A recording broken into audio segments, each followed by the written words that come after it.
When a child first lies, it usually happens when they're pretty little and they just don't know.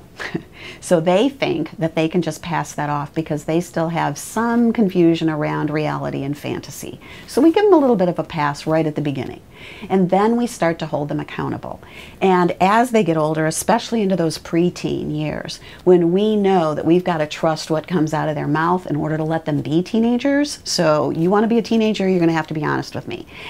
When that happens and we find that they've said something that's not truthful, we get scared because we think, how am I going to trust you? So our number one strategy that we usually pull out is, I can deal with anything you've done, but if you lie about it, you're going to be in twice the trouble, right? So we try to up the ante for that, which doesn't necessarily reduce lying. All it really does is help them know that they better be really good at it. So, you know, if I get caught at the lie, that's going to be worse, so I'm going to make sure that I cover my bases completely. Why do we lie? That's really the question. Not they lied and that's a disruption in the trust that we have in our relationship, but why would you lie? And for each of us, we all know we've had those moments when a lie has popped out of our mouth, perhaps without our even consciously realizing we just did it. And there are several reasons why, so I'm going to just pick one. One of the reasons we lie is because we're completely embarrassed about what actually happened.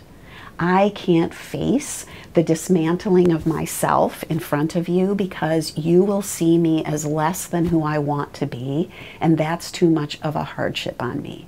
So I want to preserve what you believe about me by telling you what you want to hear.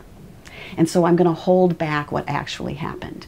And so when we say it didn't happen that way, it really happened this way, what we're really saying is, I wish it had happened this way.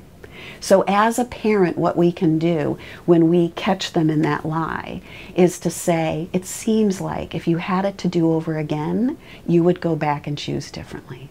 And it's wise of you to know that. It's also important that you let me know that, because you can trust that I'm going to help you through that rather than judge you through it.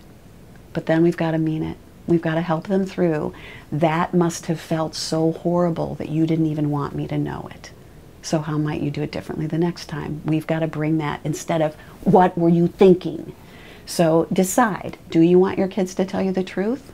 Then be gentle with their little personalities right then, because they're already challenged.